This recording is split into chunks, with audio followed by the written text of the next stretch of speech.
Ketika Nun Sewu, Habib Caci, saya menyaksikan sendiri ada seorang penjual kacang waktu itu yang merokok. Kemudian pengajian sampai terhenti karena Habib mencaci dan menyuruh perokok itu untuk berhenti. Bahkan sampai kalau kamu tidak mematikan rokokmu, pengajian ini bubar.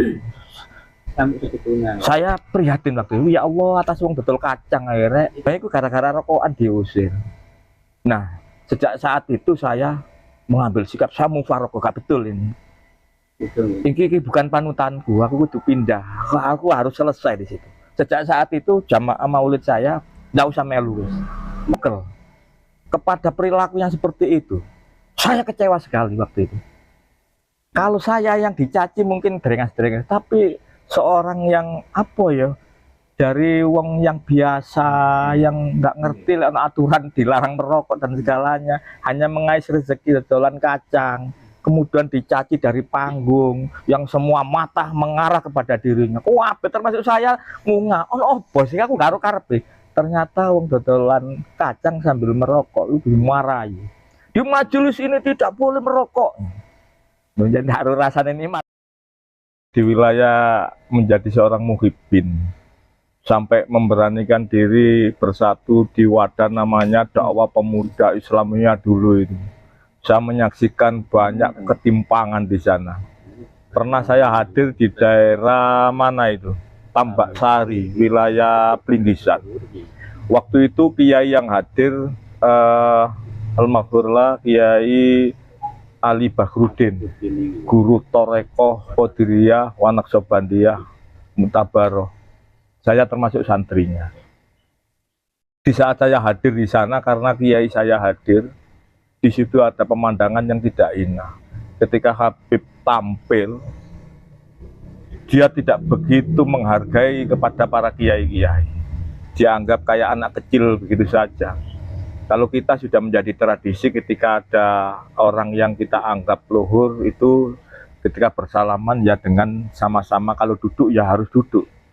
Bukan dalam kondisi berdiri terus salaman begitu. Begitu hinanya kiai-kiai kita, dihinakan. Dari perjalanan-perjalanan semacam itu menjadi apa ya? Menjadi keprihatinan, termasuk saya berpikir, mosok ngene rek cucu Rasul iki rek. Kemudian pernah lagi ada seorang penjual kacang. Waktu itu terjadi, saya di garda terdepan waktu itu, membawa ratusan penerbang dengan jamaahnya waktu itu. Wilayah Pasuruan ke barat itu termasuk Nggerongan, Raci, Petaunan, Randusari, Kerapia, itu komandonya saya. Bahkan sebelum acara itu saya kumpulkan di masjid kampung saya. Ayo seluruhnya ayo kumpul dulu, latihan dulu. Besok kita tampil dakwah pemuda Islamnya biasa. Komandannya kan ketua Robito Alawiyah itu, Habib Taufik itu yang punya panggung waktu itu. Waktu itu saya berhusnudon, sama seperti yang lain waktu itu saya kuper ya, nggak ngerti.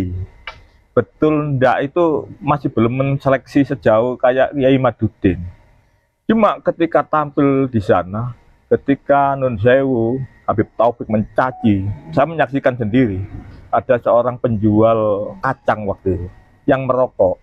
Kemudian pengajian sampai terhenti karena Habib Taufik mencaci dan menyuruh perokok itu untuk berhenti. Bahkan sampai kalau kamu tidak mematikan rokokmu, pengajian ini bubar. Saya prihatin waktu itu, ya Allah atas wong betul kacang akhirnya. Itu jaraknya kalau panggung itu jauh. Jadi ini di musola di masjid waktu itu di Ndoyo situ. Oleh ngeregani awak iki ukur sama. Wah, itu. Jadi dia berdiri mungkin kayak hati dadi nabi ngono. Kemudian orang yang merokok jual kacang itu nggak ngerti, dia kan tidak bagian dari yang ngaji, hanya jualan kacang begitu saja. Oh, untuk pengajian saya ingin tahu rokokan, kebal kebul, nikmat. Kemudian itu di luar pagar masjid. Jadi pagar, kemudian halaman ini luas, terus baru masjid. Jauh lah. Nah, aku kaget waktu itu. Artinya begini, ya Allah, masalah sepele lah. Masalah rokokan, wong rokok, apalagi bukan dari jamaah yang ngaji. orang penjual kacang.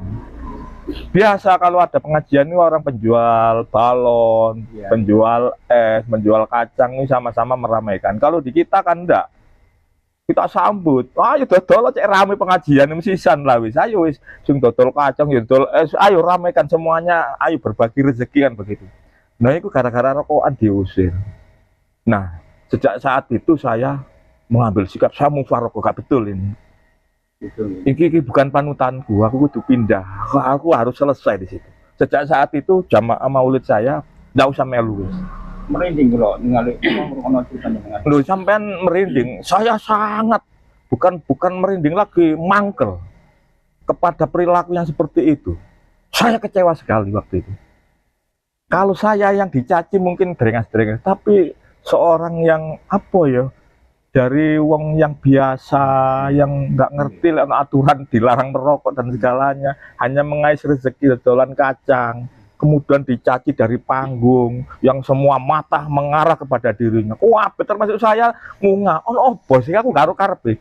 Ternyata wong dodolan kacang sambil merokok, lu dimarahi. Di majelis ini tidak boleh merokok.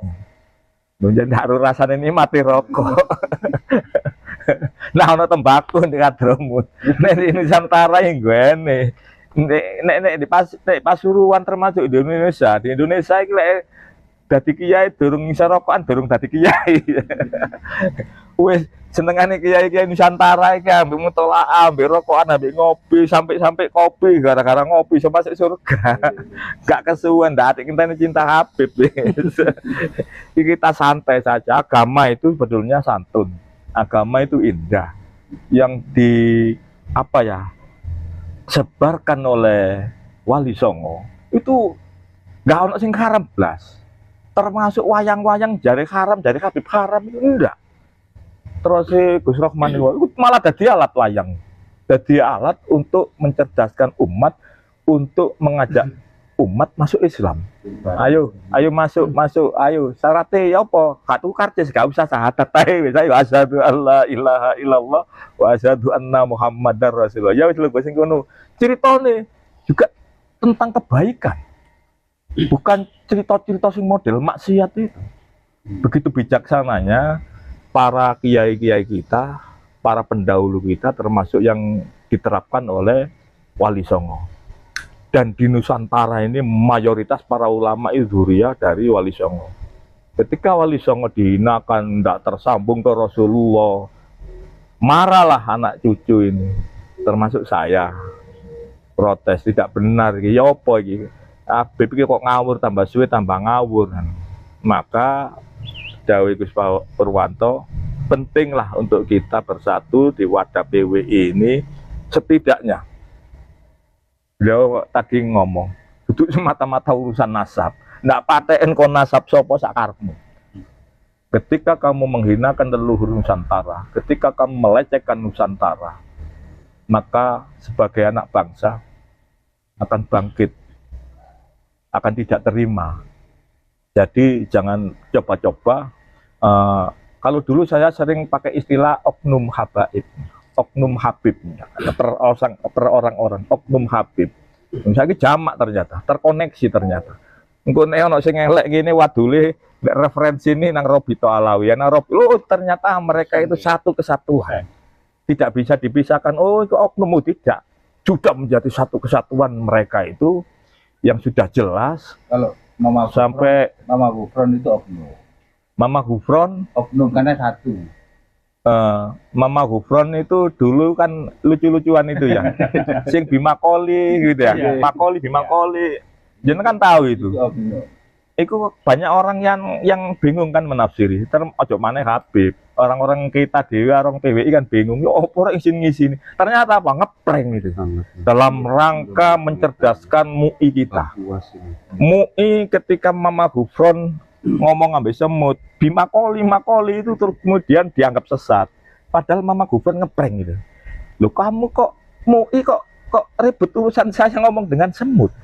Bagaimana dengan mereka yang menyatakan bahwa tidak perlu belajar agama, yang penting cinta Habib masuk surga? Di mana posisi MUI? Kemudian ada yang namanya leluhur Kabaib, yang namanya siapa itu? Yang Isra Mi'raj 70 itu. Bagi mukodam juga. Pakai mukodam dah apal sampean. Aku lo mboten apal, saking nyengkak-nyengkakna niku aku. Nggih ngoten niku lah. Jarene sedina Isra Mi'raj 70 kali. Terus jenengan Muhyiddin Gus jelaskan apal Rotib Haddad.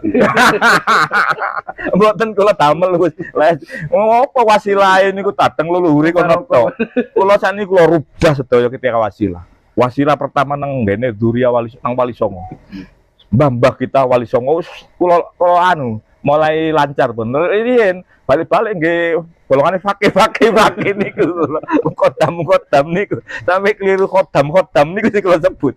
Saniki mboten lah lek wasilah ya nang leluhure dhewe karena leluhure iki yang memberikan kebaikan untuk bangsa dan pribadi kita. Mboten sungkan-sungkan kula termasuk nyebut Mbah Slaga, Mbah Hasan Sanusi, Mbah Saad, Mbah Sakarudin, Mbah Soleh Semendi. Lancar pun iki. Riyen mboten jarang. Kelanten wis kedoktrin sing golongane kodam niku lho. Termasuk mbah kula sing di wilayah Ponorogo, Mbah Ageng Anom Besari, Ki Ageng Muhammad Besari, biasa kula sebutaken. Walaupun jeneng-jeneng sing model Jawa-Jawa nih. Nyai Kiai Purnomo barang niku. Niku jago-jago niku.